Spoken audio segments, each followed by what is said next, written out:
Hello everyone, welcome to the Swine Disease Reporting System. This is the report number 39. My name is Edson Magalhães here at Iowa State University. Hello, my name is Giovanni Trevisan here at Iowa State University. Hello, Daniel Linhares, also with Iowa State. And today we're going to cover the findings for the SDRS for the month of April 2021. But first, let me introduce you guys our guest here. We have our special guest today, Dr. Eric Burrough. He's a professor here at Iowa State University and leads the ISU VDL Diagnosticians team. And also Dr. Burrough is the current Vice President of the American Association of Veterinary Laboratory Diagnosticians Association. Thank you, Dr. Burrough, for your time. Glad to have you here today.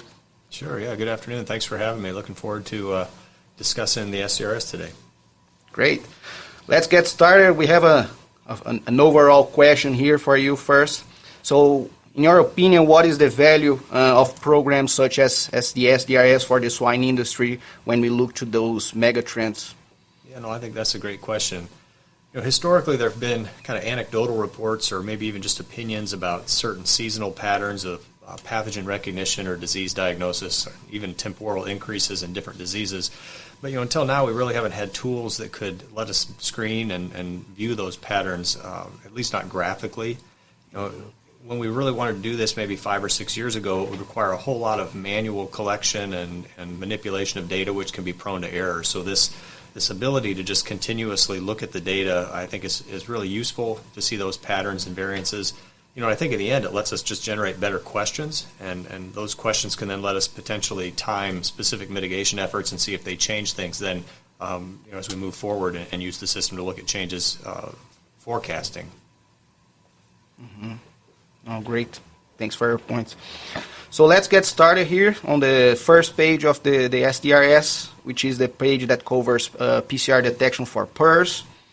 Giovanni, what are the highlights from this month?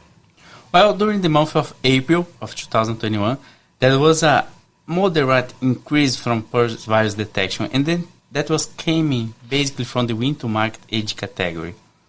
When we look for that detection at a state level, we saw this increase in detection that was occurring in Nebraska, Ohio, and more recently at the end of the month in North Carolina. Mm-hmm. So there was this question to the advisory group what has been contributing, and they mentioned for us that there is a contribution from these animals that was placed coming from positive sow farms, those broke during the winter, and additionally there was some movements, more specifically in Ohio, of the positive pigs that entered the state and contributed for this increased activity. One thing that we continue to do was monitoring this PRRS virus 144 lineage 1C variant strain situation, mm-hmm. and the advisory group mentioned for us that the early breaks farms that occur, they are now stable and are deriving very low prevalence pigs to the winter farms. But there is some breaks that continue to occur, especially when there is contact with this strain with herds that did not see this strain before. Now that we go through the summer time, it's expected to have low breaks and low activity of PRRS virus in general. But the advisory group reminded us that we need to keep an eye, especially during the fall and winter months, for a re-emergence of these strains again. Mm-hmm. Great, Giovanni. Thanks. Dr. Burrough, in that point, so every now and then we have this emergence of new strains for PRRS. What would be your advice for the few veterinarians to quickly identify and diagnose those new emerging strains in the field? Sure. So, as a diagnostician on a case, we generally aren't familiar with a system's historical issues with PRRS, whether they're have low incidence or frequent incidence with PRRS, and even beyond that, we're very unfamiliar with the sequences that they might have. So, to me, anytime a severe or unexpected PRRS infection is reported from the diagnostic lab, then sequencing has value. And if people are aware of it, they can ask our laboratory to produce a system-specific dendrogram, so they can actually compare system mm-hmm. detections in their own against what they've had previously, and maybe see, well, is this something new or different? And they can even compare it to other detections in their region. I think using that sequencing tool is invaluable, beyond just whatever the RFLP pattern is, but actually putting it into a dendrogram and saying, okay, how does the entire sequence compare with other things that we've detected in our flow before? Yeah, great point. So now moving on to the next page, which is the page of enteric coronavirus detection by PCR for PED, Delta coronavirus, and TGE. Giovanni, what are the highlights from the month of April 2021? Well, detection of PED was similar to March and was detected a regional activity of PED in the state of Illinois. Delta coronavirus is another situation that is above the expected since January, and that's mostly contributed by some early breaks that occur and continue deriving those peaks to finishing sites. So in that regards, there is more testing to monitor and surveil this agent that was applied, and that also contributed for high positivity. The big point that we have this month is that after a year, since May of 2020 up to April of 2021, 36,000 cases, more than 100,000 samples have been tested for TG, and only 8 cases was positive for that agent. So that means we are having a very low circulation of this agent inside of the population that has been tested. Great. And Dr. Burrough, here in terms of Delta coronavirus, if we compare to previous year, the PCR detection of Delta coronavirus for this time of the year, for the beginning of 2021, was above the expected. So have you noticed something different in terms of clinical presentation and type, extent, or magnitude of the lesions in those cases? No, I would say we haven't. We've also noticed that there's a increased number of these cases that are coming up positive for Delta coronavirus than what we had seen historically. And I think what's most interesting is it just reminds us how this is all of these coronaviruses are different. TGE, PED, and Delta, even though they're all coronaviruses, they behave very, very differently. It's very intriguing to all of us that TGE essentially disappeared after PED came, but now we're seeing this, what I would call almost like a delayed spread of Delta coronavirus. At least that's what it seems like to me. We're seeing this slowly work its way through, and what that means, I don't know. I certainly don't think anything has changed in disease expression, and perhaps it just means that we're now seeing Delta corona start to move into herds where it hadn't been before. Great. Thank you. So moving on to the next page, which is the Microplasma detection by PCR page number 3. Giovanni, what are the highlights from this month report? So detection of Microplasma pneumoniae was similar in April when compared to March, even though a moderate increase was observed in sow farm. That we need to keep in mind that was less than 100 cases that was tested in this month. So when we look at regional level, detection of Microplasma pneumoniae was within state-specific baseline for all the 11 monitor states. Okay, thank you, Giovanni. That was it for our PCR detection for Mycoplasma. So that's what we cover for the street pathogens in that part of the SDRS. Now we're going to move to the next section of the SDRS, which is the disease diagnosis. Basically, we collect data from the ISU VDL, the Diagnostic Code data. And Giovanni, what were the highlights in terms of disease detection based on the ISU VDL data? At end of March and the beginning of April, we saw some activity of agents that are classified as respiratory, urogenital, and musculoskeletal, and more specifically 2 agents that was influenza A and porcine circovirus type 2 had a significant increase in number of cases, what we call signal for the number of diagnoses of these agents. So a question for you, Dr. Burrough. So the disease diagnosis process requires adequate tools and very well-trained personnel at the VDL. And the ISU VDL has developed the disease diagnostic code, a coding system that you guys developed to record the conclusions that are reached by the diagnosticians when evaluating each case. So how can a system like that can be used to advance data science in animal health, in your opinion? Sure. So this system was designed to have 4 different very key components that are all interrelated. So the first part was the system affected, and so like Giovanni mentioned, he saw some signals in respiratory cases, and so what that means is any case that comes to us with a respiratory signalment, it's going to get a code that has respiratory in it. So systems would be respiratory, digestive, nervous, or systemic. And then we also categorize the insult type, so bacterial, viral, parasitic, toxic, so that we know the general type of insult that case was associated with. Lesion, so pneumonia, enteritis, meningitis, and then the last part is the disease name or etiology. And the reason for doing that, and the reason we set the code system up this way, is to create the right type of denominators, if you would, so that when you go back and make this kind of assessment to say, oh, we're seeing more of this particular disease, well, how does that correlate to the total number of respiratory cases that you have? Because just because you have an increased number of flu detections, if you also had a similar increase in total number of respiratory cases, it just may be that you had more cases, right? And if you don't have accurate denominators, then those things really aren't very useful. So this coding system was designed to ensure that the denominators were correct when people would be looking at percentage of cases or those types of things. And that's a great tool, Dr. Burrough. And when you look for these aggregate data from the VDL, there is a lot of information. And sometimes we need to be aware, what is the potential source of misinterpretation that can arrive when extrapolating this VDL data to other U.S. swine population? I think that's kind of follows from that first part about having accurate denominators. You have to understand the limitations of the coding system. If your coding system doesn't uniformly apply codes to different situations, then you can easily misinterpret the data. There's a couple of things that I think are important to know too, and one is the type of confounders that can be in VDL data. So, as I mentioned before, just simply increased sampling can change these numbers drastically. What might do that would be maybe a big, large-scale surveillance effort that a large company decided to undergo, and that would increase the number of cases. Allied industry every once in a while can have an interest in a pathogen, so they financially support a bunch of investigations that otherwise might not come to the laboratory, and that can drive numbers. We can even have changes in VDL assays where maybe the sensitivity changes, and all of a sudden that starts to show more positives for a specific disease just because we're able to detect it more frequently.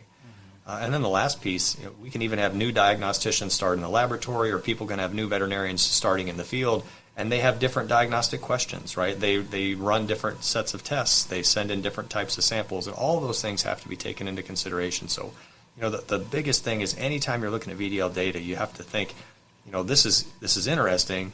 I see a pattern, I see a change. That gives me a new question, and then you have to take that question further. I think trying to draw conclusions from VDL data can be challenging. Wonderful, great comments, Dr. Burrough. Thanks for sharing that. And on that DX code that was developed, there is one specific component that calls not specified. And that comes out every month in the reports as a proportion of the case within the respiratory and digestive case. So what does the not specified means? Yeah, not specified is really easy to misinterpret, right? In our data, not specified could mean that there was no code available in that category. So in other words, respiratory viral not specified could mean that it was a virus that we detected, but it's not common enough to get its own code. It could be that it looks viral, but we didn't detect anything, so maybe it's a novel pathogen. It could mean that it was negative for a specific insult type based on lesions. It could mean that testing wasn't requested or allowed by the submitter, so we couldn't make that confirmation. Anytime we can't definitively say this was salmonella, we would call it bacterial colitis not specified, even though we might think it looks like salmonella. Maybe they just sent fixed tissues and they didn't ask for Bac-T culture, so we couldn't confirm it. A lot of those things are going to come down as not specified because it just simply means that we couldn't confirm it. And how can practitioners help you in when submitting samples to guide to more specific, ask more specific questions about those samples? Yeah, so in order for us to apply a diagnostic code, we need, kind of our convention in the laboratories, we need two lines of evidence. I either need clinical history and a lesion, or a lesion and an analyte, two of those pieces of data to be comfortable in applying a code. And so, again, if there was historical information of, this pig or this flow of pigs was positive for salmonella last week, and then you send me a set of just fixed tissues and I see lesions of salmonellosis, well, I'd call that salmonella. That makes sense. We have two pieces of data, previous salmonella in the last week plus the lesions that I see. Or if you were to tell me 80% of the pigs are coughing and we detect flu at a very, very low CT, probably comfortable to call that influenza. But if all you do is give me no history and limited number of tests that you'll allow me to run, I can't necessarily confirm an etiology. In sum, bad clinical history can help us a lot in the diagnostic process. For sure. Just going back a little bit on the limitations, I think it's really important for us to understand the limitations. But having said that, acknowledging the limitations, as you said, Dr. Burrough, this data can still be used at least to allow people to ask some questions. One that's pretty kind of obvious when you look at the historic data is the recent kind of increased number of diagnoses of Streptococcus suis. And so the follow-up question for you is, based on your experience as diagnostician and interactions with the clients, why is that? Any thoughts on that increased detection of S. suis in terms of diagnosis? Yeah, I mean, there may be some underlying actual increase in overall strep, disease, but I would say that one of the biggest drivers that I can see and what's different. So I've been, doing this for 11 years, and I get a lot more requests now that say things like specifically looking for an isolate or looking for isolates to forward to a variety of companies to make an autogenous vaccine. And so I do think that's part of the driver, is maybe in the past you'd see it in the field, a bunch of swollen joints, and you'd say, oh, this is likely strep, and we're going to medicate. Now they're seeing the swollen joints and saying, we're going to send those to the laboratory, and in the laboratory we confirm strep. So it's not that the diagnoses weren't happening clinically or weren't happening in the field, but we weren't seeing the samples. So that's a part of it. And another part would be the NGS stuff that's going on now. There's an awful lot of more advanced typing of these isolates, so people want to learn more about what's in their system, so they're sending in things for us to more further characterize. So I think a lot of pieces get into it. I mean, you look at that graph and it shows lots and lots of increased strep. There probably is some more strep, but there's also some of this that's just simply more questions, right? More cases looking for strep. And that makes a great transition for another question that I have here is, that is these new tools that arrive, but the agency is still here. And if you look for some agencies, they have like a kind of seasonal trend that occurs over time. And look specific for Lawsonia intercellularis, we have been seeing that years over years, an increasing number of diagnoses that are observed in the third quarter of the year. That means July to September. Do you have any insights why that's happening and what that means? Yeah, that's pretty neat. I liked seeing that. And this is one of these things that I think anecdotally people have mentioned in the past. Hey, we seem to see more Lawsonia here in the later part of the year. I wonder why that is. And now you can really see it bear out in the data. That's one of the powerful uses of the tool here, is that you can really go back and you can look at things in any period. You can look at things temporally. But you want to know why. Obviously there's going to be lots of things impacting it. But one thing that I've thought about, either the organism does better in the environment at that time of year, which increases the likelihood of pigs to get exposed, or I think it could also potentially be related to that we see less respiratory disease during that time of year versus in the wintertime and early spring. And so when you have lots of respiratory disease, you medicate heavily. If you're heavily medicating those pigs, you're going to keep Lawsonia infections at bay. So there's a possibility that less antibiotic use in the late summer might correlate to an increased amount of Lawsonia seen in the fall. So, to me, it'd be one of those two things. It's either a change in how we're medicating these pigs, and therefore the Lawsonia organism can grow better, or, the warm environment later in the summer helps Lawsonia as well. Those would be two, again, they would be hypotheses, right, of mine that we could then test if we wanted to. Maybe you could query the data again and try to say, okay, can we look at antibiotic-free systems? Is this a trend that's being noted in systems that use antibiotics and not in antibiotic-free? If it's that, then maybe antibiotics are important. If it's across all production systems, regardless of antibiotic use, then maybe it's the environment. Great point. Yeah, great discussion. Thanks for your comments. Everyone comments really good. Our final question here for you, Dr. Burrough, is we make this question for every special guest that we have here, and would like to have your perspective. So what will be, in your opinion, the future of disease diagnostic and surveillance in the swine industry? I think the discussion today kind of framed up a lot of the opportunities. The ability to screen for changes in disease incidence over time is really helpful. I think the better we are at categorizing cases up front, like we are now with a new DX coding system that's more uniformly applied, will help, to actually address some diagnostic questions from the field. And then I think at some point it'd really be interesting for me to see how the SDRS data has, and potentially DX code data, has been used by people in the field to change their mitigation efforts and what the response of that has been. I mean, I really think being able to look at historical information and patterns and see if that can help people to time things going forward, and if we can change some of these seasonal things, right, and actually maybe reduce disease incidence in those times. Yeah. Yeah, thanks for your comments. It was a great discussion, guys. That was it, what we have for today's report. And hope to see you guys next month. And that was it. Thank you. Thank you. Thank you. Thank you.